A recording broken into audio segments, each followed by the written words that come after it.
Well,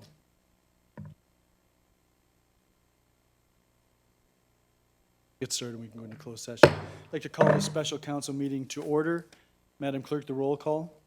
All members of council are present, your worship, with the exceptions of Councillor McDermott and Councillor Butler. Are there any disclosures of pecuniary interest? See any? So, Councillor Zanko, you have a resolution to go into closed session? I do, thank you. Moved by myself, seconded by Councillor Nutt, that council does now go into closed session at 5:04 p.m. to discuss the following. Pursuant to Section 3292C of the Municipal Act, a proposed or pending acquisition or disposition of land by the municipality or local board, and/or pursuant to Section 239(2)(I) of the Municipal Act 2001, a trade secret or scientific, technical, commercial, financial, or labor relations information supplied in confidence to the municipality or local board, which, if disclosed, could reasonably be expected to prejudice significantly the competitive position or interfere significantly with the contractual or other negotiations of a person, group, or persons of organization. RE Fort Erie Racetrack. Are there any questions or comments? Councillor Luberts. Yes, thank you very much, Mayor Redekop. I just want to, for the record, I did some investigating over this whole issue, and I don't feel that we qualify for going into closed session. And I think that this racetrack ordeal has been discussed previously by previous councils, and there's been some reports that have been brought forward to council regarding the racetrack. So I don't believe that we qualify for closed session. Madam Clerk, without prejudicing the purpose of this resolution that's before us, do you have any comment to Councillor Luberts? Yes, earlier today we did some looking into this, and I had provided the CAO with some information relative to something that occurred in 1998, Relative to, the Fort Erie Racetrack. no, I'm referring to Councillor Luberts' suggestion or comment that this is not the proper subject material for a closed session meeting. Do you have any comment on that? I would prefer to refer that to the CAO or the town solicitor. Thank you. Town Solicitor, Mr. Lustig.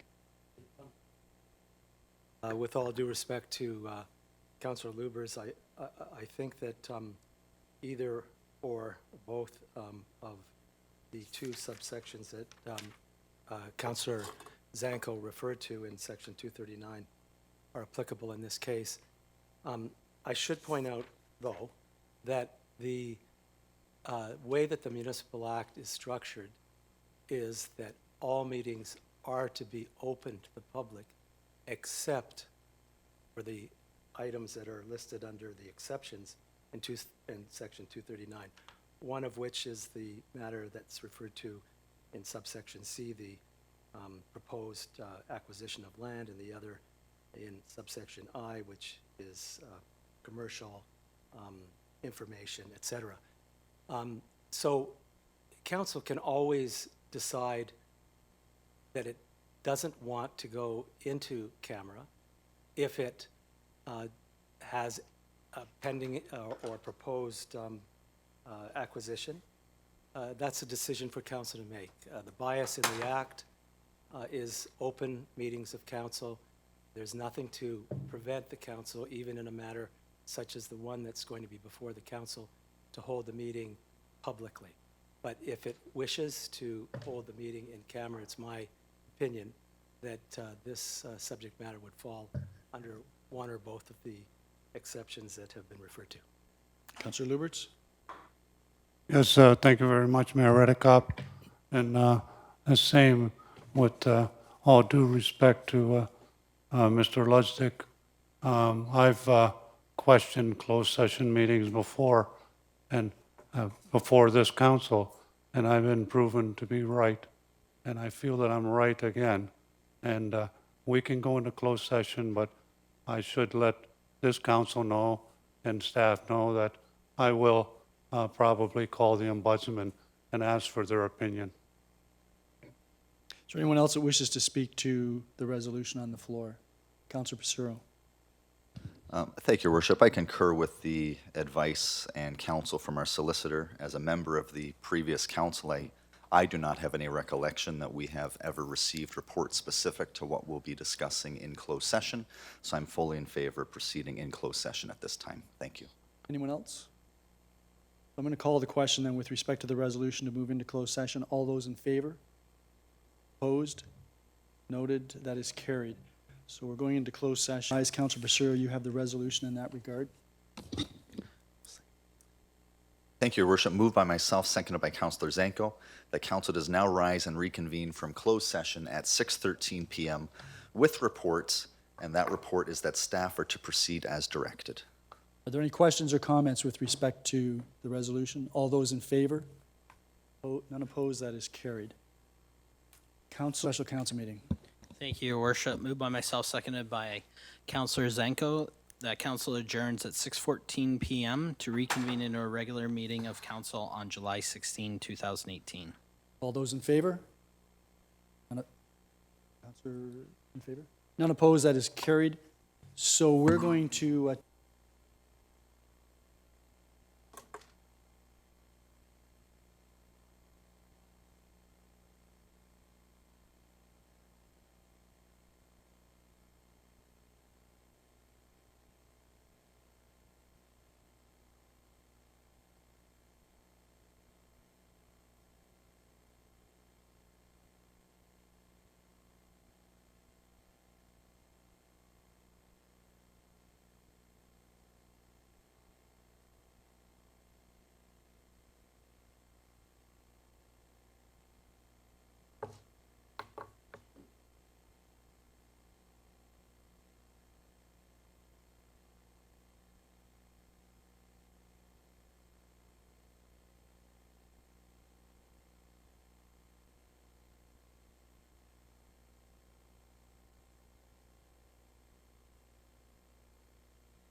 I'd like to call this regular council meeting to order.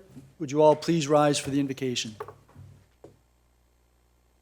We meet to serve our community and endeavor to be worthy custodians of all that has been entrusted to us.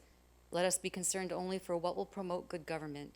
May we bring to our council chamber minds that think and hearts that feel, so that in our deliberations we may display imagination, wisdom, and courage, and the will to do our work for the good of all. Thank you. Madam Clerk, the roll call, please. All members of council are present, Your Worship, with the exception of Councilor McDermott. Thank you. Just a few announcements. This weekend, it rained on Saturday, which meant this was the Fort Erie Friendship Festival weekend. But other than the shower for a couple of hours Saturday afternoon, really good weekend. Lots of people came out. The entertainment in the evening was excellent. And a good time, I think, was had by all. So I want to congratulate the organizers and the sponsors and all those people who came out to support the Friendship Festival. Coming up on January the 21st, Saturday, is Art in the Circle, Derby Circle. That's Circle of Art, and that starts at 10 a.m., goes until 5 o'clock, and that's always a wonderful event, and for some reason, they always have excellent weather. A couple of events at the racetrack. On Sunday, July the 22nd, is the annual Rick Schuler Memorial Race. I believe that's race 7, and I think it's supposed to start around 4 p.m., but it could be earlier. It could be 3:15. I was told to be 3:15, probably because they know it then show up at 4. And then on Tuesday, July the 24th, is the Prince of Wales Stakes. at our local track. And the racing card starts on Tuesday at 4 p.m. I did want to mention as well that there's a ban on all fire burning, open air fire burning in Fort Erie until further notice. The fire department, in conjunction with other organizations responsible for fire safety in Niagara, have determined that because of the prolonged hot and dry weather, it's safe to call an open air burning ban, and that includes rural open burns and backyard, I can't say beach fires, Mr. Cookett, because I know beach fires are prohibited, period. And that's as of today. The ban includes cooking, fires, consumer fireworks, and other types of outdoor burning. Barbecues and other gas appliances are permitted under the ban, but the fire department advises residents to be careful when cooking. There is an increased risk of a fire burning out of control because of the hot and dry weather that we've been experiencing. That could quickly spread to nearby grass, plants, and buildings. Some of you may be familiar with the grass fire that occurred in Niagara-on-the-Lake about 3 weeks ago, causing damage to over 30 motor vehicles. Pardon? And that was during a festival in Niagara-on-the-Lake. In an effort to deter this type of out-of-control burning occurring, the fire ban is of an indefinite nature right now, and it will only be lifted as weather permits. For any questions with respect to this, or if you see a fire that's burning, please call 911 immediately to report it, and fire crews will be dispatched to investigate. Residents and visitors who do not comply with the open-air burning ban can be charged under the Fire Protection and Prevention Act, and those fines could range from $2,000 to $50,000. In addition, the town of Fort Erie has the ability to recover any costs incurred by the fire department in extinguishing a fire while under this ban. And for more information, you can go to the town of Fort Erie website. Is that correct, Melissa? Or call the fire department? Okay, perfect. Those are the announcements for this evening. There is no addendum. Are there any disclosures of pecuniary interest? Madam Clerk, I have, I'm sorry, Councilor Passero. Thank you, Worship. Respecting new business/inquiries, item C, Community Gaming Development Corporation, the approval of new organization applications. One of them is the Fort Erie Underwater Recovery Units. Although I'm not a member of the association, I do volunteer to run the Kinsman Pool voluntarily on their behalf. And I do know that the funds that they are getting through this license are going towards the Kinsman Pool. So I will declare a conflict. And I do have that resolution, Your Worship. I will ask Councillor Nuts to put that forward. Thank you, and that's on the agenda. That's item number C. C. Thank you. So we'll deal with that separately we'll deal with it separately in any event. And any others? Madam Clerk, I have a conflict which I declared before with respect to Councillor Butler's motion relative to the site plan approval process for the cannabis facility that's being proposed on Garrison Road, because I represent corporations that are involved in cannabis production, and also with respect to bylaw 88 for 2018 relative to Scott Hunter, who is a client. So I will ask Councillor Nutt, you don't have the bylaws? Okay, first and second reading, or? Okay. So Councillor Nutt, when we get to those things, I'll ask you to take the chair, if you would. So that takes us to notices of upcoming public meetings. There's a public information center for the Godrich Street water main and storm sewer replacement, Tuesday, July the 26th, from 6 to 8 p.m. at the Fort Erie Public Library on Gilmore Road. There's also a public information open house with respect to the Crystal Beach secondary plan, Wednesday, August the 1st. That runs from 6 to 8 p.m., and that will be held at the Crystal Ridge Community Center on Ridge Road South. I'm sure everybody knows where that is. And there will be further announcements with respect to that Well, no, there won't be. That's August the 1st. So anyone interested in the Crystal Beach Secondary Plan, August the 1st, Crystal Ridge Community Center, August the 1st, 6 to 8 p.m. That takes us to the Regional Councilor report. Good evening, Councilor Annunziata. Good evening, Your Worship, members of council, members in the gallery. I'd like to start off by addressing some of the concerns that were raised by this council the last time I was here. I know myself and yourself, Your Worship, have contacted Public Health with respect to regional testing of Waverly Beach. We did get a very fulsome response, and from Dr. Haraji. But I will make comments specifically to his note, and I think Your Worship may agree as far as a strategy going forward, if in fact this council wants to make sure that that water testing continues at the Waverly Beach site. I'm fully supportive of that. As a public accessible area with a public picnic area and a public beach, it only makes sense that the region continue testing at that area. But specifically for Waverly Beach, the key consideration that would tip us into sampling the beach again next year would be if the algae issues can be addressed. With the algae issue the way it is, unfortunately, the testing is a foregone conclusion. In order to keep testing over and over again, it's cost prohibitive because the testing always comes back the same, that it is not a healthy situation to be bathing in that area. It could be traced back to the algae bloom that continually compromises the integrity of the health and the safety along that coast. So we need to put a very strategic plan in place in order to address the algae issue. And I know Councillor Zanko has brought this issue forward on many, many occasions on behalf of her constituents. It's an issue that needs input from a lot of different agencies at the provincial, at the federal, at the regional, and certainly at the municipal level. It's not a simple, answer to put in place. A lot of mitigating circumstances that go into why the phosphorus content, the phosphorus load is so high at that particular area.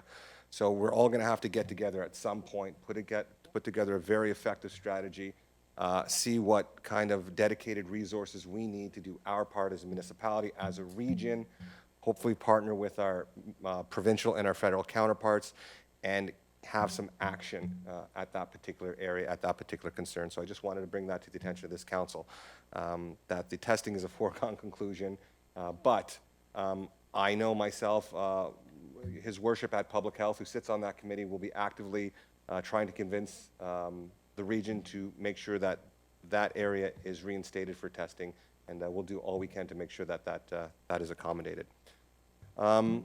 Of interest to this council is a report that will be coming on Thursday. Now, I've already reached out to all our stakeholder partners in the town of Fort Erie with respect to the social housing issue. So I just wanted to elaborate a little bit more on the social housing file. So roughly about a year and a half ago, the region undertook this very robust process called the Alternative Service Delivery in Social Housing, just to see where we're at in social housing, how we can effectively go about reducing that wait list time. Right now, it's roughly 10,000 plus. I know specifically to Fort Erie, there are 839. 839 people from Fort Erie make up the wait list. That's over 10,000 region-wide. So that report will be going to council on Thursday. And in that report is a recommendation moving forward. And staff is recommending a hybrid model.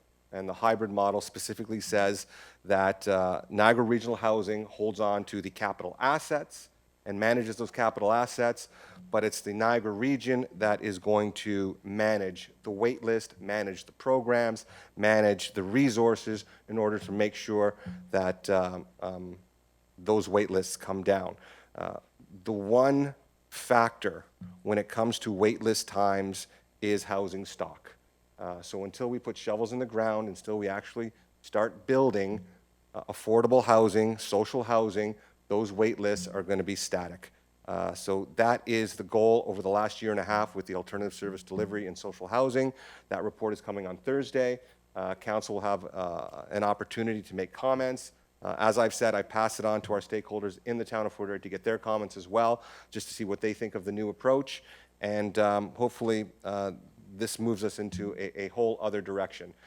We recognize that the status quo was not working, and that's why we needed a change, and that's been the process over the last year and a half. So I'm very grateful that the committee that I sit on has been able to move this project to the point it is right now. And hopefully, I'll bring this council some more news in the next couple of months on that issue. Those are the two issues that I wanted to bring forward. Also, from a social and public health perspective, again, the reminder, tick season is here. Please check your dogs, please check your pets, please check your children for any ticks. The regional health facility here in the town of Fort Erie does accept samples. So if you do have one of those ticks, please, by all means, bring it in. They will have it tested. And the turnaround is very, very quick to determine whether or not it's one of the black-legged tick varieties that is carrying any kind of illness. So that opportunity is afforded to the residents of Fort Erie as well. Having no other concerns to bring forward, I'll leave it up to yourself, Your Worship. Thank you very much, Councillor Nunziata. Councillor Butler. Thank you, Your Worship, through you to Councillor Nunziata. With respect to the social housing issue, where did that stat come from? The 839 people that make up a waiting list, which is representative of 3% of our population here in Fort Erie. I have many, many stats, and I could provide those for you right now. So the total number of affordable housing units in the town of Fort Erie are 545. The total number of affordable housing units, bachelor units in Fort Erie are 14. The total number of one-bedroom housing units in the town of Fort Erie are 217.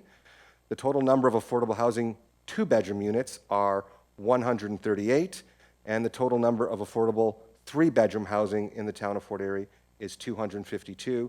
Four-bedroom, 24, and the total number of affordable housing wait list is 839. So there are some other stats that I can provide you, but these ones come from Niagara Regional Housing, and they are as updated as 2 months ago. Right. So I guess just to be a little bit more specific, what I'm kind of trying to get at is it from individuals that are putting their name on a wait list, but it's not representative of the people that are out in the marketplace that are looking for affordable housing? So that number could essentially be inflated, correct? You are absolutely right, and coming from the background that you come from, absolutely. When we talk about employment numbers, there are employment numbers that are a little skewed because some people have just left the workforce looking for work. So same thing here. These are the numbers that we have that are still on the wait list that represent residents from the town of Fort Erie. Could it be more? Absolutely. It could be a lot greater than the 839 number I quoted. But without having them registered and on a wait list, unfortunately, those numbers may not be captured. Okay. Yes. Thank you, Your Worship. So my follow-up question then is, what type of incentives is the region putting in place to,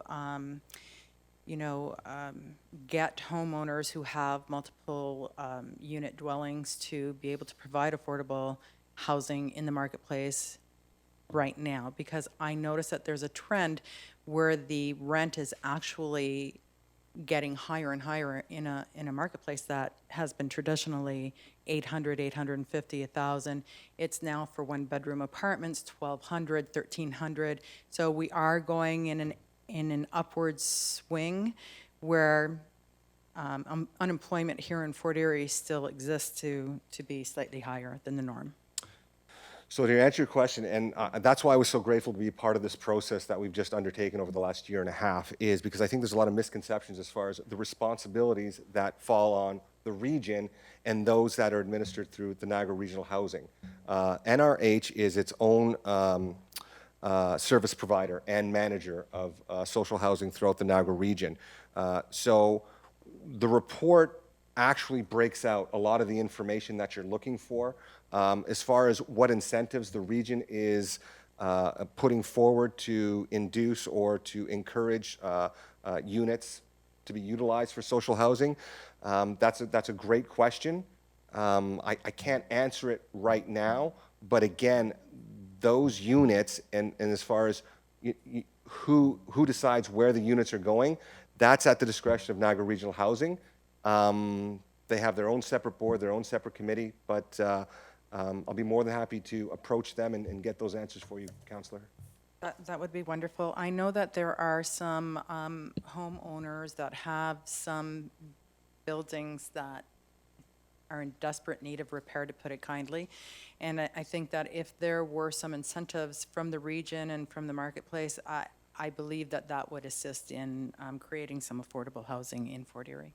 So anything you can do to help and pass that information along to me so that I can pass it on to those owners, that would be great. Absolutely. And here's another great statistic for you, and it speaks exactly to what you're saying, Councillor, is the vacancy rate is 1.5%. There is no stock right now. So again, we have to do a better job of making sure that we put shovels in the ground and actually create the units that get people off waiting lists. Thank you, Councillor Butler. Councillor Nutt. Thank you. Through your worship to the regional councillor, I'll just start with my social housing questions, but then I have a few other items. The first is, who represents the town of Fort Erie on the committee, the Niagara Regional Housing Board? So that would, all the information from Niagara Regional Housing goes to, I believe, the committee that you sit on, your worship. Well, the Niagara Regional Housing has its own board of directors. I'm not sure that there's anyone from Fort Erie on it. I'm not sure. It's on the website. Yeah, I do know that Ms. Cordner used to be, Yeah, but I don't think but there she's is. no longer on that board right now. But yeah, Right. I can't answer who sits on that board right now. I know there's been some turnover, Councillor, but I'll be more than happy to provide that information for you. Yeah, if you would, because right now I feel like we don't have a voice. I believe there actually was two people. Shirley Cordner moved to Welland, so I really wouldn't count her. Then I believe Kelly Kendrick was also on the board and was removed. Which leads me to my second question. What changes has the region imposed on the Niagara Regional Housing Board? I know you just talked about taking over managing the wait list, but now we don't have any representation from a town perspective or any say or any input into the social housing, because we don't have a representative on the Niagara. Well, no, that's not entirely true. If it is the will of council to adopt the hybrid model that's being proposed, then a lot of those issues will be at the discretion and at the disposal of council as a whole. At the regional council level, you have two representatives that will make sure that the concerns of Fort Erie are echoed and brought forward, just as they always have been. So again, I think it's imperative that we wait and see, just to see what the direction of council and what the appetite of council is on Thursday, whether or not they accept the recommendations for the hybrid model approach or not. As it stands right now, I am in full agreement with you, Councillor, that for the longest time, Fort Erie has not been well represented at NRH. Our voices have not been heard for the longest time at NRH. That's why there was the need for change. That's why a year and a half ago, we implemented the alternative service delivery review, and that's why those recommendations are coming forward now, to make sure that that representation, that effective representation is coming forward. Councillor I may, Nutt. Your Worship? Yes, you may. Thank you. So maybe this is just a philosophical question you don't really have the answer to. Okay. But a year and a half ago, the region raised development charges. Why would any developer come here and pay an additional 300 to 600% on multi-unit dwellings when the region just jacked up those prices? How are we going to increase the inventory and improve the, from your numbers alone, we have about almost 300 people that need the housing, but we've actually taken steps at the region to make it counterproductive to get the housing inventory. So how is the region going to overcome that? Okay, well, it's not philosophical. It's actually it's a valid question, and I'll be more than happy to try to attempt to answer it. What we found at the development charge level, and I think Your Worship, you may concur, that the uptake of builders that developed and built 3-bedroom and 4-bedroom condo units was pretty non-existent in the town of Fort Erie. To your point, if there are social housing units, 3-bedroom and 4-bedroom, I'm going to assume that those are not long-term solutions for a family of 4, a family of 5, a family of 6. Social housing is supposed to be transitional. That's why the majority of those social housing units are bachelor, 1-bedroom, or even 2-bedroom. There's very little uptake with a 3-bedroom or 4-bedroom home. So I think with respect to your DC question, I think because there was such little uptake on builders developing and building 3- and 4-bedroom condos, that's why there was an increase in that particular housing stock. But I'll be more than happy to bring your concerns forward. I know we did just last week have a DC complaint come forward to all of council, and we listened and we rectified that situation to the best of our ability. If there are any other developers that feel like their ability to build 3- and 4-bedroom condo units in the town of Fort Erie are being impacted, then by all means they can bring those concerns forward, and we'll be more than happy to listen to those concerns as well. Again, we do not want to do anything that detracts from the ability to build affordable housing, to build social housing, to put shovels in the ground. If we, upon our reviews, if we find out that DCs in that particular area, that particular focus of development is an impingement, then, possibly we may look at it. But, we went through those studies and no one was building 3- and 4-bedroom condos, so. Councillor Nutt. Thank you, Your Worship. Just to shift gears here, could you please reach out to Mr. Gale? I reached out to Sergeant McAllister roughly about a week ago. She never bothered returning my communication. I know that I have 2 residents in rural areas that want to speak directly with her regarding the lack of enforcement. And when we're talking about people out in the rural area that don't feel they're getting value for their tax dollars. They're not on municipal sewer, they're not on municipal water. All they really can count on is that their road gets plowed, their garbage gets picked up, and that they see a cop car once in a while. That's not occurring, and I've asked several times, especially on Point Avenue Road and Burger Roads, for police enforcement. And I continually to drive those roads at different times of the day as often as possible. And I'll tell you, in 2 years, I can count on one hand the number of times I've actually seen a police officer on either of those 2 roads. Now, I've got constituents that have had dogs hit. A woman was hit on her horse. There was an elderly lady that was hit and put in the hospital for 6 months. These people that are out there that are contacting me really feel that they're getting no value at all from the Niagara Regional Police. And when I can't even get an email returned by Ms. McAllister in a week, I really think that the customer service is really lacking. I'll be more than happy to bring forward those concerns again.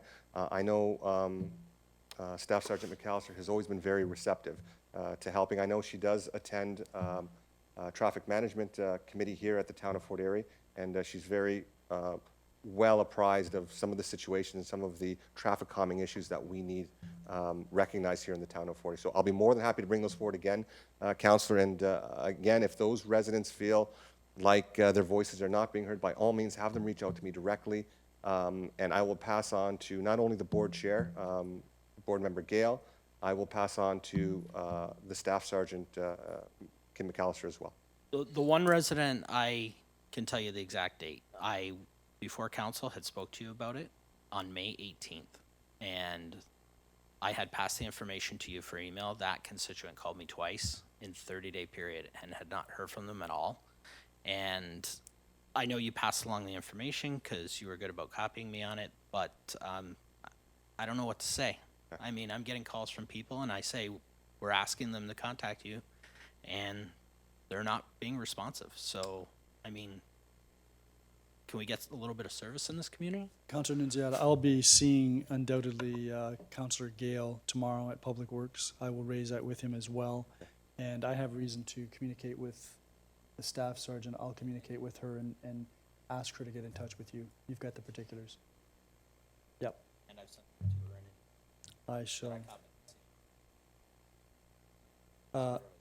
So I'll reach out to her as well as Councillor Gale. Did you have anything further, Councillor Nutt? No. Any other councillors? Councillor Luberts. Yes, thank you very much, Mayor Redekop. And through you to Councilor Nunziata, or Regional Councilor Nunziata, on the Waverly Beach water quality testing and the Region's Health Department. You mentioned that there was a doctor's report that came forward to the region. Dr. Mustafa Hariji, he is our chief medical officer he's our commissioner, basically. He took over from Dr. Yeager. So he addressed the concerns that this council brought forward, and myself and Mayor Redekop brought forward to Dr. Hariji. And he sent that report to all of us? Because I didn't see that. But can you get that report to me? It's not a report, it's an email, but I'll be more than An happy email? to pass it Yes, on to all you. right. It was passed on to Mr. Walsh, it was passed on to Sean Hutton, it was passed on to a lot of town staff as well, but I'll make sure that all of council Okay. gets that Yeah. response as well. Yes, thank you very much. Because it's my understanding that when the region does the water quality, it's mostly for E. coli. And the E. coli is from the runoff. And just so I want to update you on what's been happening on our shorelines, I'm volunteering right now with Environment Canada. And Environment Canada has put together the Niagara Community Coastal Collaborative. And that's exactly what they're doing, is dealing with the algae issue along our shoreline from Fort Erie. I believe we're going all the way up to Wainfleet. And they have reached out to all the communities involved. And I'm sure that they reached out to the region as well to attend their meetings. And to date, I don't know that I met anybody that went to one of those meetings that represented the regional council. And as far as the E. coli and the water quality, from what I understand, the algae, it grows in the lake and it comes on shore. So I would like to know from your doctor what the relationship is between the algae that comes from the lake to the shoreline and the issue that we have with the algae. Because water quality is just as important to the residents around Waverly Beach or the patrons that go to Waverly Beach. If someone goes down to Waverly Beach, and to me, I don't think it matters if you're going to post that beach every single day. It should be posted for anybody that enters that beach. And for the region to neglect that and to say, well, we're not going to post it anymore because every time we post it, it's posted not, the posting is recommending not to swim. I don't think that that's responsible for the region to think that way. If a newcomer comes to this town, they should know that beach is posted and that it's not safe to swim in there. And they should know that each and every day. So I think Waverly Beach is just as important as any other beach. And I would ask that you go back to the region and voice our concerns, my concerns especially, and to have them contact Environment Canada and find out more about the Coastal Collaborative and see if the region could be more involved on the findings of that. If I can respond, Your Worship, I'll you be more than can. I'll be more than happy to take those concerns forward. Again, I just want to make it perfectly clear that Waverly Beach was sampled only one day a week, in part because while it's a busy beach, the volume of bathers was relatively low. So traditionally, in prior years, Waverly Beach was only sampled once a week. Last year alone, 73% of the time, the water at Waverly Beach was found to have bacterial loads that made it very unsafe for swimming. Compounding that issue was the algae and the posing a risk for entanglement, reduced visibility, and it was a deterrent to visitors. So again, this isn't a regional council decision. This has never been posed to regional council. Ultimately, we are entrusted to take the best of advice of our medical officers, but I'll be more than happy, councillors, to take your concerns forward, and if we can get some traction on that issue. But I'd like to tackle it proactively and beyond the testing aspect of it. Because if the testing always comes back negative, then we know there's a problem. So I don't think there's a greater issue here, and the issue is not whether or not regional medical facilities are going to test the water anymore. I think the greater concern is there's a problem there. How do we address that problem? How do we keep those bacterial loads down to an acceptable level that makes it inviting for swimmers, inviting for tourism, inviting for bathers? How do we keep the algae blooms from impacting the quality of life for the residents down there and for the visitors that are attracted to that beach? That's the bigger issue, and that's the issue that I want to bring forward, and hopefully we can get some traction on those issues, as well as the water quality testing one that you bring forward. Councillor Nunziata, there is also the issue that I think Councillor Lubert is trying to get at, and that is that people still use that beach. Absolutely. And it's probably not safe. And Mr. Cookett, I know it's not posted. We don't have criteria upon which to post it, but perhaps somebody from our staff can communicate with Dr. Hergy to talk about how they're going to proceed with this. It may very well be that if they do testing and it's continuously showing heavy loads of contaminants, that the beach should be permanently posted until the algae problem is dealt with. So that could very well be an interim matter. I that's expect to see something you can Dr. bring Hergy forward tomorrow Exactly. Yeah. as well at Public Health, Councillor Luberts, and I will raise that, but I would ask the CAO as well to reach out. Okay, Anything- thank anything- you very much, Mayor Redekop.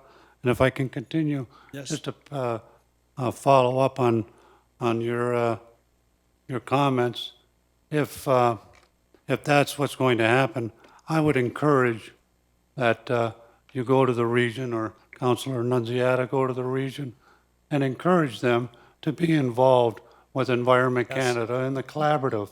That's what this is all about. And the volunteers that are out there, they're all out there doing citizen science, it's called. And we go out once a week, and we have our sections of the beaches that we all take samples, and we make reports back to Environment Canada about the algae. And the region, if they're saying that, you know, they're not going to do anything until the algae issue is addressed, the algae issue is being addressed and is being worked on, but the region didn't get involved. And I don't think that's right. I think the region should be more involved, and I think the town of Fort Erie as well should be more involved. The town of Fort Erie came to one meeting, It's our beach, and Mr. Cookett has been listening Yes. to what you've said, and and I think I've that made a the town of notation. Fort Erie should have a regular person there coming to the meetings on a regular basis. And Environment Canada, you know, they're the ones that are going to help us mitigate this algae problem. I did make a note of your comments with respect to the Coastal Collaborative, and I will raise that as well tomorrow at the region. Any other councillors? If not, thank you very much, Councillor Nunziata. My pleasure. That then takes us to presentations and delegations, of which there are none. Are there any consent agenda items that anyone wishes removed from the consent agenda? Before I go there, Madam Clerk, I note that the minutes of the July 9th meeting failed to make reference to a disclosure of pecuniary interest that I had raised. Has that been corrected? Okay. So if there are no items to be removed from the consent agenda, Councillor Butler, could you proceed with the resolution regarding the consent agenda? Yes, thank you, Your Worship. Moved by myself, seconded by Councillor Luberts, that council approves the consent agenda items as recommended. Are there any questions or comments with respect to any of the items in the consent agenda? If not, all those in favor? None opposed, that is carried.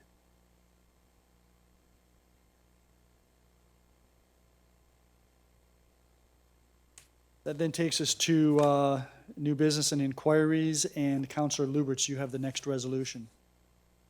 Yes, thank you very much, Mayor Reddick. Moved by myself and seconded by Councillor Butler, that council accepts the resignation of Maria Toy from the Communities in Bloom Committee, and further, that council directs staff to proceed with filling the vacancy in accordance with the procedural bylaw. Are there any questions or comments? All those in favor? None opposed? That is carried. And Councillor Lubberts, you have the next resolution. Yes, thank you very much, Mayor Reddick. Moved by myself and seconded by Councillor Butler, that council appoints Lorraine Wigmore to the Crystal Beach Beautification Committee for the period ending November 30th, 2018. Are there any questions or comments? All those in favor? None opposed? That is carried. The next resolution, I believe you mentioned you had passed it on to Councillor Zanko? Nutt, sorry, Councillor Nutt. Please proceed. Thank you, Your Worship. Moved by myself, seconded by Councillor Zanko. The council approves the issuance of a lottery permit to the Fort Erie Underwater Recovery Unit, Parents for Victory in Education Association, and the Rotary Club of Fort Erie for the period of July 1st, 2018 to March 31st, 2019. Any questions or comments? All those in favor? None opposed? That is carried. And Councillor Nutt, could I hand the chair to you for the next item, which is Councillor Butler's motion, please? Oh, before I get there, any other inquiries or new business? Councillor Butler. Thank you, Your Worship. Through you to, I guess, would be Mr. Brady or Mr. Cookett. So my motion is coming up, but with respect to 2043 Garrison Road and grow-ups in general, is it legal to plant marijuana plants without proper fencing around the parameter of the properties? I thought that needed to be done. That I'm going to direct to Mr. Brady. To Councillor Butler, it would appear that the federal government is providing for a number of field grow marijuana plants with minimal regulations at the present time. So there's I nothing. believe there was a memo sent to council at one point giving the information that we had, but there is a continuing suggestion that regulations are coming, but at this moment in time, plants are being permitted by the federal government and inspected by the Ontario Provincial Police, and there is minimal, including the fencing issue. Councillor Butler. So that's indicative of the fact that municipalities really are hard pressed to have any authority or any input with respect to how things should be handled. And I get that the federal government wants to get into the drug business and make some money, but at the same time, I think that they've lost sight of what's important in communities, especially smaller communities with residences being affected by that. Is there anything that we can do to contact someone of authority to help them understand that any chemicals that would be sprayed on these marijuana plants that are allowed to grow naturally or by being planted by them and then being spread out, is there any way that we can control that so that runoff of those chemicals don't end up in the wells of families that count on that for drinking? Mr. Brady. The council could always request us to send a letter off to the federal government. I'm not sure to what degree that would be received. The primary issue that I understand that the federal government has a concern for in the field growth operations has to do with the smell of the plant downwind. I've not seen any analysis on issues associated with the fertilizing or the spraying, because it's my understanding that the materials that are used in terms of fertilization, in terms of spraying, are not that different than they're used on corn or soy. So I'm wondering, Mr. Brady, if you should be sending a letter to Health Canada to make some inquiries with respect to this. I'm sure it's an issue not just for Fort Erie, but probably any municipality where field plants are being grown. Right, because there was a study in the States that was conducted with respect to field-grown marijuana plants that were treated chemically to keep pests away, and it did contaminate soil and contaminate some of the runoff waters. So I'll find that article and I'll send that off to you. But I think it is prudent of us to do everything that we can as a municipality to safeguard residents that would be affected by that. I'd be happy to send that letter. Thank you, Mr. Brady. Any other councilors? Councilor Zanko. Thank you, Your Worship. Through you to Mr. Brady. Just further to what Councillor Butler had said and your comment regarding the federal government and regulating downwind, are they aware that there's a school very close by to this site? I'd be very surprised if they were specifically aware, because I think it comes under the they don't particularly care rubric. However, Mr. Brady, do you have any knowledge of whether or not Health Canada would be aware of the location of a school in proximity to this particular operation or proposed operation? No, I don't believe that they're aware of that. I believe that they are contemplating some setback requirements from what they refer to in the generic sense of sensitive land uses, which would be both schools and homes, but that those setbacks have not been set into regulation at the present time. Remarkable. Anything further, Councillor Zanko? Nothing further. Thank you. Any other councillors for inquiries or new business? Councillor Luberts. Yes, thank you very much, Mayor Redekop. Through you, I guess my question would go to Mr. Cookett. Now, in the last few days, we received an email from Mr. Walsh dealing with how they're tackling some of the problems down at Bay Beach. And I can see through the emails that staff is concerned about what's going on down there, and they're concerned about the washroom facilities, and they're concerned about the congestion at the Ashwood entrance, and some concerns about traffic. But there was an article in the newspaper that addressed it somewhat, right?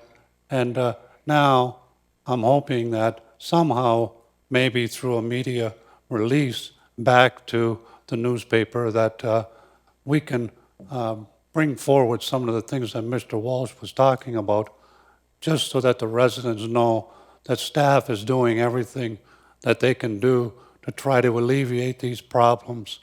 And a lot of these problems are coming out of the fact that, we're in a construction mode here, and there's going to be some kind of organized confusion whenever there's construction, and there's going to be some problems throughout this season. And I would ask that the public be just a little bit patient with what's happening. This is only one season that we're going to have to deal with this. And staff is doing what they can to alleviate the problem. And I'm hoping that we could get something out to the media so that people can see more than just one article about it. Councillor Luberts, there have been Facebook postings, there has been stuff put up on our website. The idea of a media release, I think, would be helpful because there have been additional things done since that newspaper article appeared. I happen to think that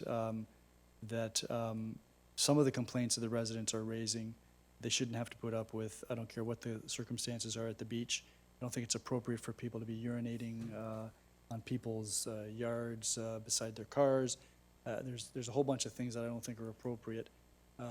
But there are some additional things that staff had done, and so I would ask Melissa to, through the CAO, to work on a media release so we can get out. And I think that there are some further things. I do know there are some further things that I've discussed with Mr. Cookett, and he wants to perhaps give us a further update. Mr. Cookett. To you, Your Worship, and the councillor. We did meet internally, it was early last week. So what we've done, or instructed staff to do is we've increased the number of porta potties we have out there. There's 9 now. We've got them at different locations. One of the issues is we can't put the porta potties on the beach. That will upset the permanent residents. They don't want them near their property, understandably. We've reminded the staff that work out there that there's not to be barbecues. We're trying to control the tent situations. It's okay to have umbrellas. So we're looking at all that. The parking situation we're trying to control. We've just received more complaints today, actually, on the side streets. So we will be addressing that and probably ticketing more people.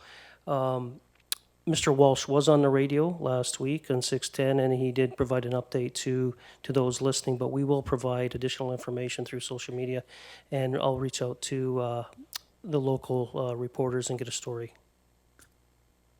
Councillor Lubberts, is that satisfactory? Yes, yes, thank you very much. And I just want to comment because I've been listening and hearing and getting the reports, and I know that staff is trying to do their best to alleviate any of the problems.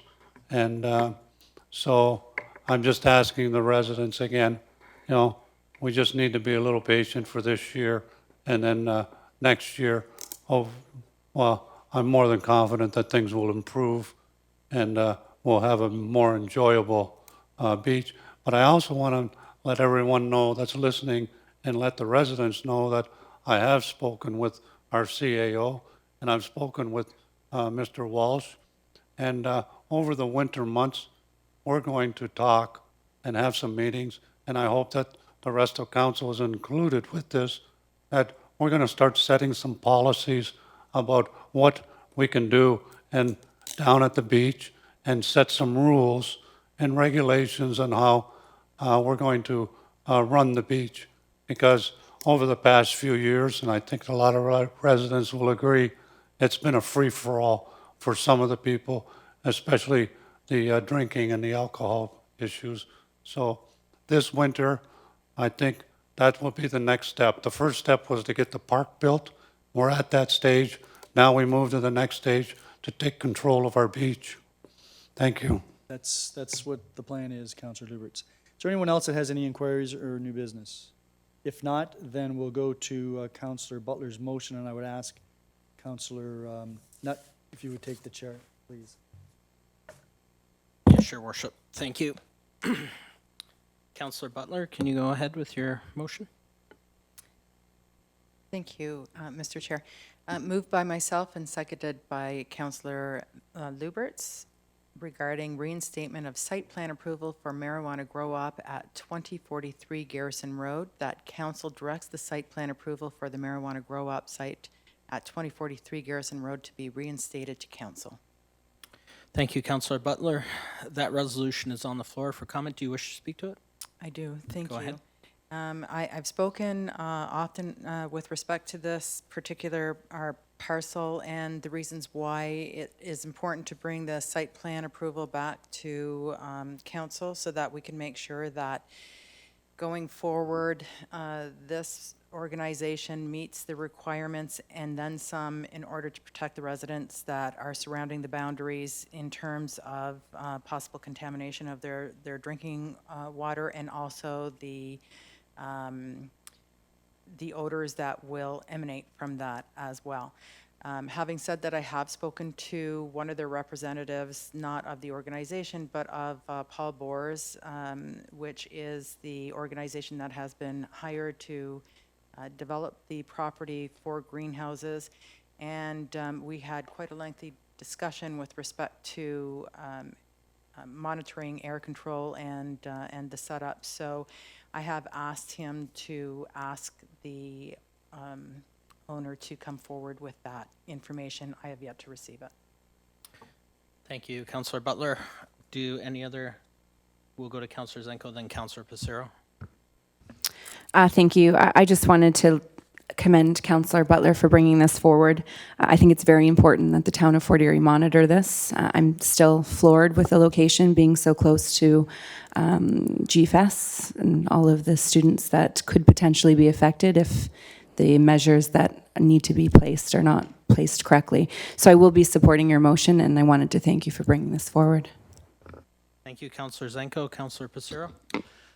Thank you, Mr. Chair.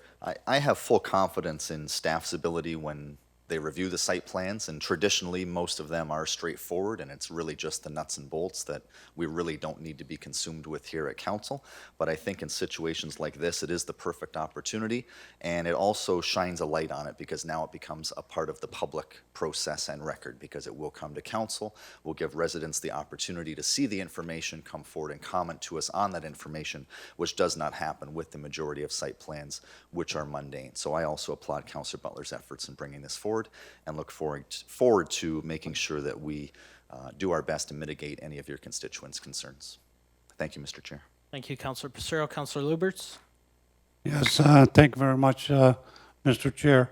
I'll support this your motion, and I'd also just like to ask Mr. Brady if during the site plan agreement, is there anything in there that's in the control of the town as to what chemicals they use to spray these plants with? And my concern is maybe in the future, we're going to have to let them know that, maybe we're going to have a policy in our town to ban certain pesticides to be sprayed on these plants. We have a problem now with phosphates and different chemicals in our runoff water getting down to our lake and affecting our algae problem. And now we're going to have these grow-ops growing plants in the open air, and they're going to be spraying them with, I don't even know what kind of chemicals they're using. So would that be in the site plan, the type of chemicals they'd be using, Mr. Brady? Mr. Brady? There are two types of marijuana operations that we've been discussing this evening. One is the open field type of marijuana operation, which we have no site plan control over or any control whatsoever. And then there is the building, in a building. And the resolution that Councilor Butler has put forth this evening is to bring back a site plan approval for a building that will go at 2043 Garrison Road, not dissimilar than from a greenhouse. So what we're talking about here is a greenhouse. So the typical things that we deal with greenhouses of this type is we talk about having some setbacks, and we also talk about making sure there's a water supply, making sure that there is a parking area, and making sure that there is septic fields. We have not, as of yet, dealt with the issue associated with the disposal of other forms of water, because I don't believe that with these kinds of operations that kind of water is spread out on the field. But certainly, this is an opportunity to ask those questions to the applicant, and they would be able to provide council with advice as to what they would like to be doing with the water that they use as both irrigation water and any pesticides that go on it.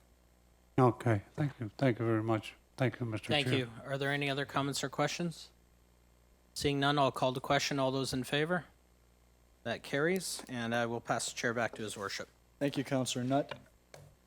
That then takes us to reports, and we have a report regarding spatial separation. Councilor Nutt, you have the resolution? Thank you, Your Worship. Moved by myself, seconded by Councilor Zenko, that PDS 49-2018, the request for spatial separation agreement for 283 Ridge Road North, Ridgeway by Sleek Developments Incorporated, Peter Kotu, that council authorizes the entry into a spatial separation agreement with Sleek Developments, Inc., to permit the windows in the southern exposing building face of a proposed two-story building at 283 Ridge Road North to comply with the limiting distance requirements of the Ontario Building Code. Are there any questions or comments? All those in favor of the resolution? None opposed, that is carried. And for our next report, I would point out that we have representative from the Niagara Regional Police and the region here. Good evening. Thank you for your patience. Councillor Zanko, you have the resolution with respect to this particular matter. These representatives are available in case any members of council have any questions. Thank you, Your Worship. Moved by myself, seconded by Councillor Passero, that council authorizes the transfer of delegation of authority from the Niagara Regional Police Services to the Regional Municipality of Niagara for licensing, regulation, and governance of the adult entertainment establishments, and further, that a bylaw be submitted for council's approval at a future regular meeting of council to amend bylaw number 217-05 to transfer delegation of authority from Niagara Regional Police Services to the Regional Municipality of Niagara. Are there any questions or comments with respect to the report or the recommendations? Just had one question, and there was a reference on page 4 to the fact that we could request a provision that there be safeguards for the registration of dancers or entertainers. And I'm wondering why there isn't, why we wouldn't have requested that, or whether we will request that if council is interested in doing that. Mr. Cookett? Through your chair to the mayor, I believe that's being done now, and the police could probably better answer that question. They do review all dancers, the registration, make sure that they don't have criminal records and are of age and so on and so forth. So I believe that will continue, but I may want to ask the police if he wants to add some words to that. Well, this is going to be transferred then to the region, so perhaps the regional representative could come forward and give us some indication as to whether or not those safeguards will be put in place. Good evening. And for the record, could we have your names, please? The microphone is now on. Thank you. I'm Jeanette Gomans. I'm the Business Improvement Manager in our Internal Control and Organizational Performance Department. Chris Carter, General Manager. So as for to the comment of the CAO, yes, indeed, we are considering everything that the police are doing. We're looking to bring it over as is, so there shouldn't be any changes to process or fees in that transition. To the report quoted that there will be a fulsome business review once we have it at Niagara Region to ensure efficiency and good customer service. Thank you very much. Councillor Butler. Thank you, Your Worship. I just have a quick question. What other licenses will be transferred to the region? That would include taxi drivers and transportation network companies, which are your Uber type of taxi, auto records, salvage yards, secondhand stores, and Teamsters, which are your vehicles for hire. Yes. If I may, just to hone in on taxi licenses, then will you be open to looking at other businesses that are interested in having taxi licenses as well? Because I know that, and unfortunately he's not here today, is Councillor McDermott has been a big proponent in trying to get more taxis in the Fort Erie area to help our constituents with respect to people who work late at night, who can't pick up the transit. And I do know of a couple of businesses that have been trying to get taxi licenses that have not been successful at this point, and yet you have Uber who's quite capable of providing services, but not in the Fort Erie area. And you also have now the taxis getting together or banding together with a Uber type kind of phone number to access any taxi service that's within the perimeter, and whoever answers first can go. So is that something that the region is undertaking and taking a look at more seriously? So I believe this issue was brought up by Councillor Nunziata when we brought it to Corporate Services Committee a couple of weeks ago. Right now, we're looking to bring it over as the bylaws written at NRPS. So we would use that structure to transfer the business unit. So I don't anticipate any changes right away. However, we are going to be doing a fulsome review of the application process. That's one of our high priorities to look at. So that would include amendments to the bylaw. So we would be engaging in a full public engagement to get people's input at that point with those amendments in mind. So they would have the opportunity at that time. And what would be the timeline for that? Right now, we're looking at transferring about June 2019, assuming everything goes smoothly. So we would want to onboard for a little while to ensure that staff are managing the transition and business starts running before we look at making changes. So just off the top of my head and without too many timelines in mind, probably 2020 is when we'd really look at making changes. Thank you. Councillor Nutt.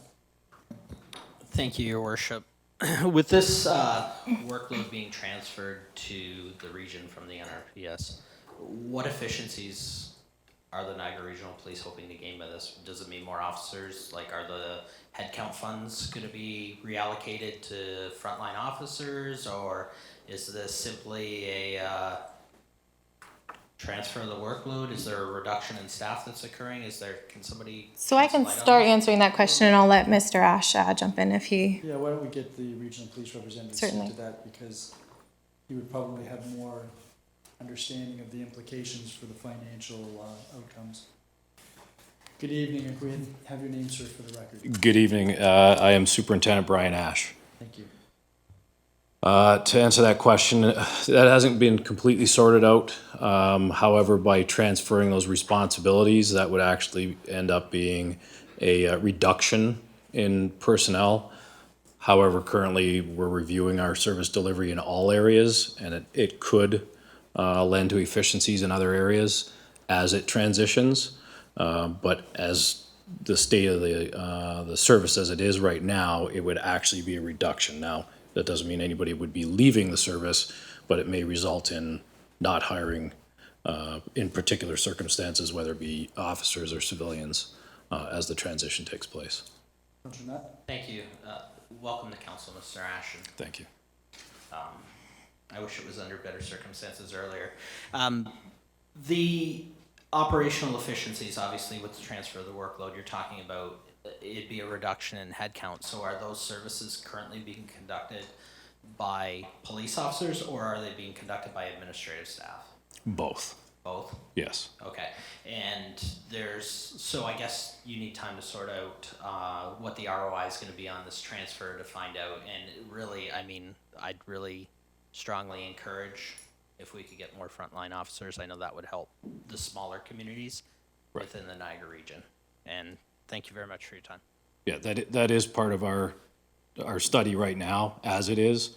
So we are working towards more frontline under the circumstances, and I believe you'll be hearing from Staff Sergeant McAllister real soon.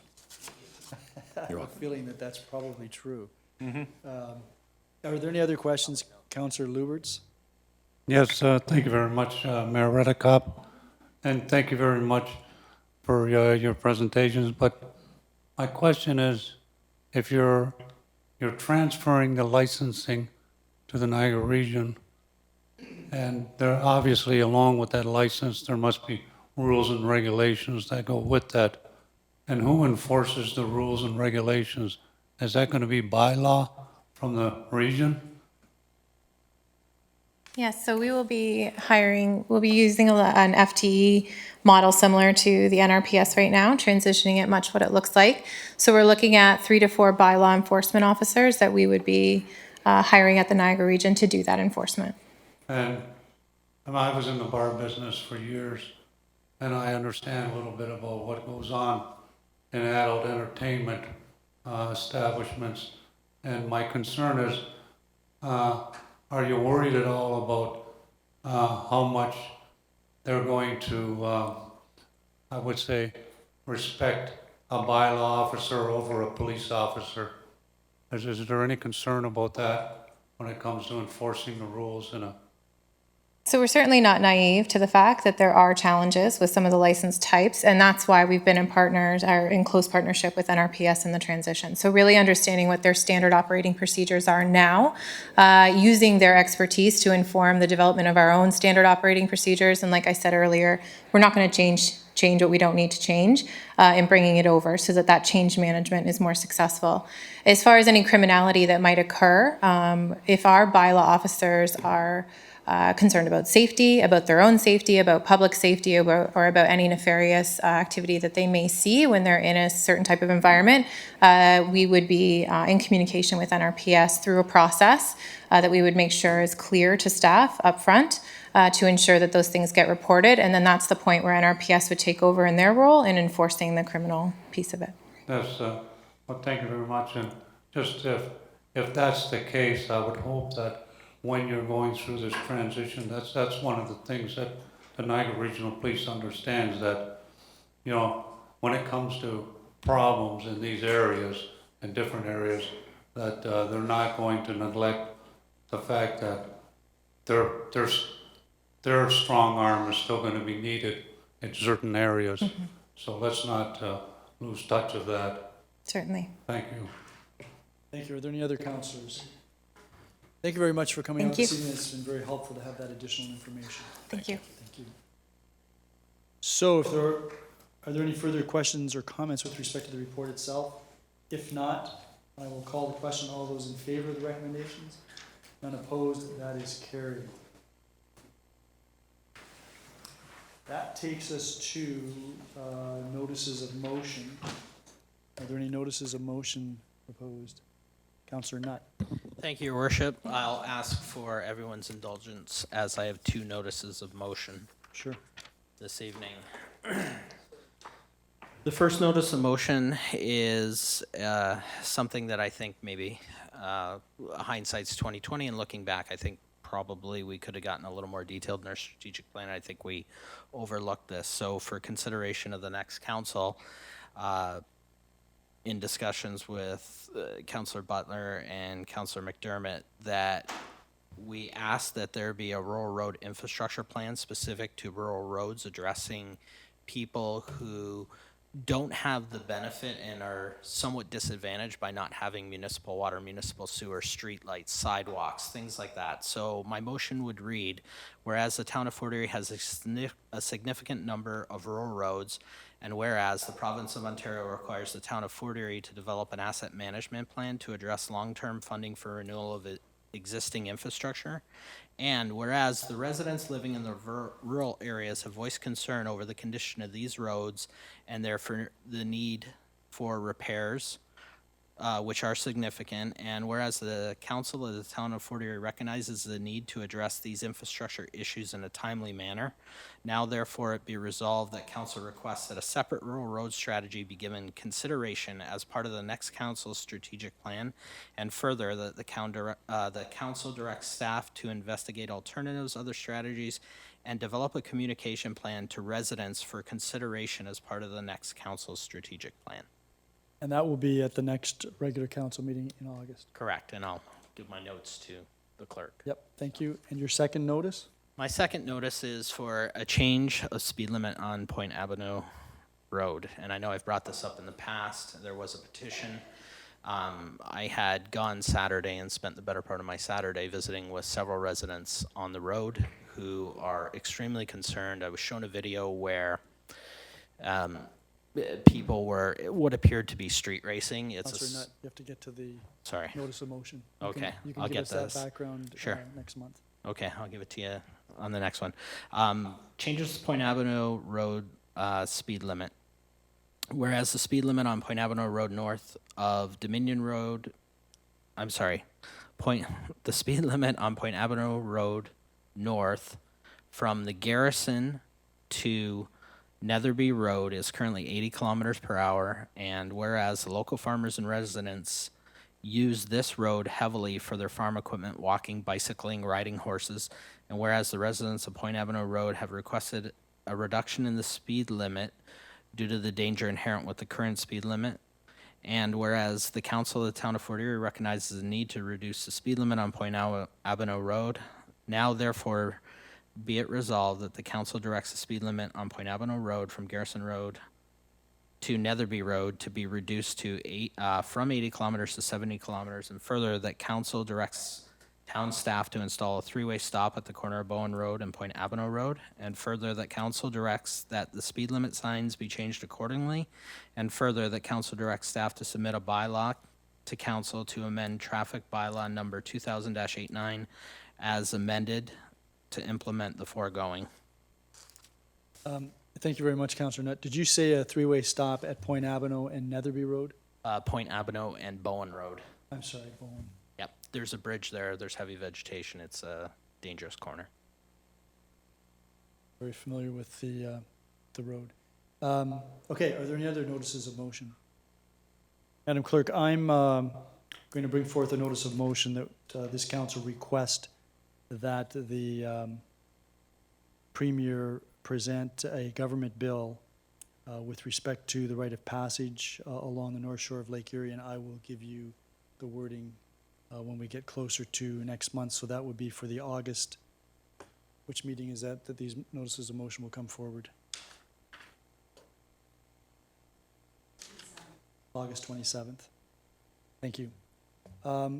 If there are no other notices of motion, then we have at least one bylaw that needs to come out of the package. That is bylaw 88. Are there any others that councilors would like removed from the package? If not, then Councilor Passero, I wonder if you could proceed with first and second reading for the package less bylaw 88, 2018, please. Yes, Your Worship. Moved by myself, seconded by Councillor Zanko, that the bylaw package containing 87-2018 to authorize the entry into and execution of an agreement with Jeffrey Klein, Dominion Road, parentheses B58-59/17FE-0 Dominion Road, end of parentheses. 89-2018 to amend zoning bylaw number 129-90, 396 Ridgeway Road, William Cutler as the owner. 90-2018 to authorize the extension of the business banking agreement with TD Commercial Banking for the provision of banking services. 91-2018 to authorize the entry into and execution of an extension and amending agreement with Heritage Arts Legacy Association of Fort Erie. 92-2018 to designate a downtown South End Riverwalk Core Area Community Improvement Project area. 93-2018 to adopt the downtown South End Riverwalk Core Area Community Improvement Plan. 94-2018 to authorize to authorize the execution of the municipal funding agreement for Ontario's Main Streets Revitalization Initiative. 95-2018 to authorize the entry into a spatial separation agreement, 283 Ridge Road North, parentheses Sleek Developments Incorporated, Peter Cotu, end of parentheses. 96-2018 to adopt the Corporation of the Town of Fort Erie Health and Safety Policy and repeal bylaw number 90-2017. 97-2018 to authorize the execution of a subdivision agreement with 1639875 Ontario Limited, Frank Key, King Street Subdivision. 98-2018 to delegate authority with respect to restricted acts after nomination day, aka lame duck period. And 99-2018 to reestablish the Niagara Compliance Audit Committee and to repeal bylaw number 62-2014 is given first and second reading. All those in favor? None opposed, that is carried. Councillor Passero, for bylaw 94, 2008, you should insert execution as opposed to execute. Okay. Yes, you did. I just wanted to make sure that you made the correction. So the bylaws in that package are on the floor for questions or comments. Are there any? Mr. Cookett, I just wanted to confirm that as an example for bylaw 94, which is this municipal funding agreement, that the town's lawyer does read this over? I will ensure he does. That's good. I mean, I think it's always helpful to have at least two lawyers reading these things. Okay. So, Councillor Nutt, do you have, or does Councillor, yes, you have this one. You have the third and final reading for the bylaw package as amended. I do. So could you proceed, please? Certainly. Moved by myself, seconded by Councillor Zanko, that bylaws 87-2018, 89-2018, 90-2018, 91-2018, 92-2018, 93-2018, 94-2018, 95-2018, 96-2018, 97-2018, 98-2018, 99-2018 are given third and final reading to be signed by the mayor and the clerk under the corporate seal. I have to say, that was pretty impressive. Thank you. Are there any questions or comments with respect to the bylaws in the package? All those in favor? None opposed, that is carried. Councillor Nutt, can I hand you the chair for bylaw 88, but you'll have to get a mover for bylaw 88 for third and final reading. Did you want to pass the chair to Or Councillor I could give it to Butler? Councillor Butler. Then we can just proceed.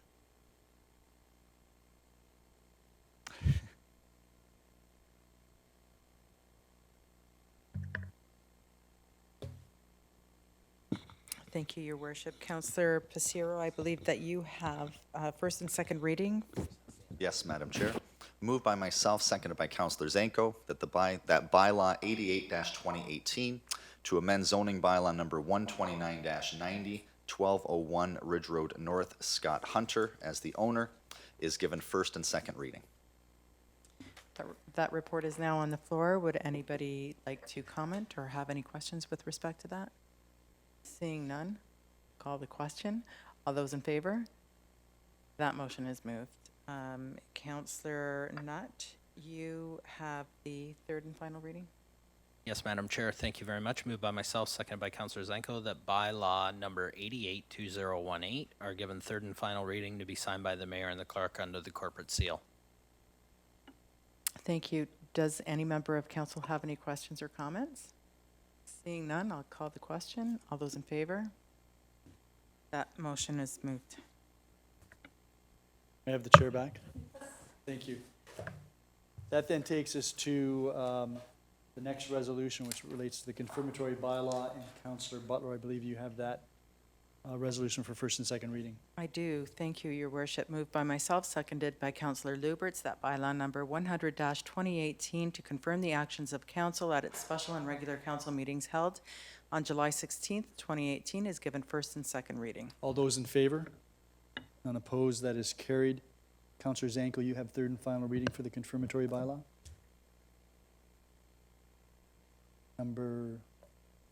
Resolution number 11. Thank you. Moved by myself, seconded by Councillor Pasiro, that bylaw number 100-2018 is given third and final reading to be signed by the mayor and the clerk under the corporate seal. Are there any questions or comments? All those in favor? None opposed, that is carried. Councillor Nutt, this resolution has now found its way quite properly back to you. Right back home where it belongs. Moved by myself, seconded by Councillor Zanko, that council adjourns at 7:34 p.m. to reconvene into a regular meeting of council on August 20th, 2018. I don't believe that's correct. I think it's August 27th. 27th? Yes. Okay. Didn't. So let's do scheduling of meetings before we deal with this, since I was so anxious to leave. I get it, home run derby. Are there any? Yes, please. Thank you, Your Worship. We have an infrastructure services meeting on July 25th at 5 p.m. But if I could, I just would like some confirmation on that meeting because it was sent by Carla Stout, who's no longer with us. So perhaps if the acting director could confirm that. Yes. Through your worship to the councillor, I will look into that. I don't have that date right in front of me right now, but I'll get back to you on that one. Thank you. Thank you. And just another. That's a second meeting. I just wanted to comment, since this is our first regular council since July 1st, Canada Day. I wanted to comment on how wonderful the fireworks were and how I've been receiving very positive feedback, and a big thank you to Councillor Pasiro, because as we all know, we wouldn't be able to have such a beautiful display if it wasn't for his hard work and his efforts. So thank you. They were wonderful indeed. Any other meetings? Then Councillor Nutt, back to you. Thank you, Your Worship. Moved by myself, seconded by Councillor Zanko, that council adjourns at 7:36 p.m. to reconvene into a regular meeting of council on August 27th, 2008. All in favor? That is unanimous. Thank you.